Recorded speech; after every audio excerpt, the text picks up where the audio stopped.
ये एक बीमारी है आप सभी को, उस बीमारी से मैं भी ग्रस्त हूँ, उसी बीमारी से आप भी ग्रस्त हैं। और इस संगठन के माध्यम से आज जो हम लोग यहाँ जुड़े हैं, तो यहाँ कोई भाईचारा आप ऐसा समझ ले कि हम भाई नहीं है।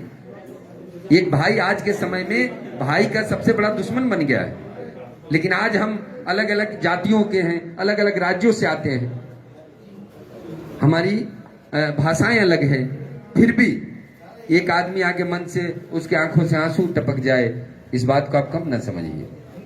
ये अपने आप में ये दर्शाता है कि हम उस जगह पर जाके खड़े हो चुके हैं जो मुझे लगता है कि अब भारत में हमें कोई डिगाने वाला नहीं है। इस बात को आप समझें और गहराई से जब आप एकांत में बैठते हो तो इसको महसूस कर सकते हैं, क्योंकि हम लोग जो काम कर रहे हैं ना, वो काम वो कर रहे हैं जो इतिहास रचने वाला, मैंने कई बार कहा है, क्योंकि आप जो कर रहे हैं वो इतिहास रचने वाला काम कर रहे हैं। क्योंकि ड्राइवर आयोग के लिए आज तक भारत में किसी संगठन ने आवाज नहीं उठाई। भारत की वो पहली संगठन है ऑल ड्राइवर कल्याण संघ, जिन मुद्दों को हमने उठाया उसी मुद्दे की नकल करने में लोग लगे। मैंने कहा था एक वीडियो में कि एक आटे की आप रोटी बना लो, या आप उसकी पूड़ी बना लो, या रुमाली रोटी बना लो, या बहुत सारे व्यंजन बना लो। एक रोटी 10 रुपए की मिलती है, एक पराठा हजारों का मिलता है। तो ये आपके ऊपर है। जब हमने इन मुद्दों को उठाया संगठन के माध्यम से, आज पूरे भारत में लोग करें, कुछ लोग इस बीच में आ गए हैं अपनी रोटियां सेकने के लिए।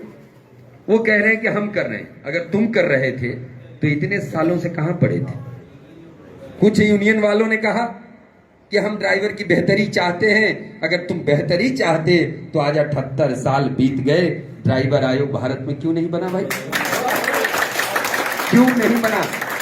अगर तुम बेहतरी चाहते, मोदी जी भी विश्व गुरु बनने की तैयारी में लगे हैं, अच्छी बात है। मेरा भारत अगर विश्व में सबका शीर्ष बने, नेतृत्व करे तो हमें बड़ी खुशी होगी, क्योंकि मैं भी भारत से आता हूं।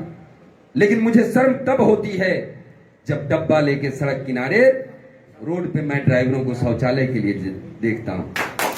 उस समय मुझे शर्मिंदगी अपने आप में महसूस होती है कि मैं उस भारत से आता हूं जो विश्व में विश्व गुरु बनने की बात कर रहे हो, और भारत में लाखों ड्राइवर हर रोज सड़क किनारे डब्बा लेके बैठने की बात कर रहे हैं।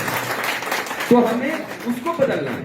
अब ये नहीं, ये चीज को कैसे लेके जाएंगे हम? अगर आपको ये नहीं बताए, आप किसी डॉक्टर के पास चले जाएं और आप अपनी बीमारी को नहीं बताएंगे, वो डॉक्टर भी नहीं समझ पाएगा। आप गाड़ी चलाते हैं और आप जाके बोल दें कि मेरी गाड़ी में तो ऐसा ऐसा आवाज आ रहा है।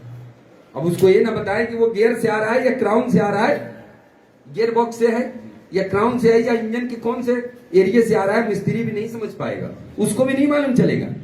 जब तक आप नहीं बताएंगे, आपकी समस्याओं का समाधान इस भारत के अंदर नहीं, इस विश्व में कोई देने वाला नहीं। क्यों? क्योंकि समस्या आपकी है। आपको पता है कि मेरे को दर्द मेरी उंगली के अंदर है, तो दवा आप ही जानते हैं, ये बात आप समझ लीजिए। तो यहां मैंने तो कहा था कि मैं बोलूंगा नहीं, लेकिन जब आप लोगों ने कह दिया तो मुझे बोलते बोलते और बोलने में ऐसा है कि जब अगर बात हो जाएगी तो सुबह से शाम हो जाएगी। तो मैं आपसे यही कहना चाह रहा हूं कि आप एक एक करके यहाँ जितने भी लोग हैं, आप लोग बोले यार।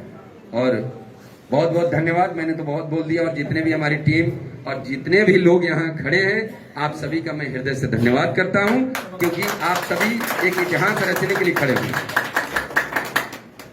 और इसी के साथ आप अब करिए और लोगों को एक एक करके जो है बुलाइए, और जितना बोलना हो, थोड़ा सा बोलना हो, 1 मिनट बोलना हो, जो बोलना हो, अपना परिचय देना हो, लेकिन दीजिए जरूर। धन्यवाद।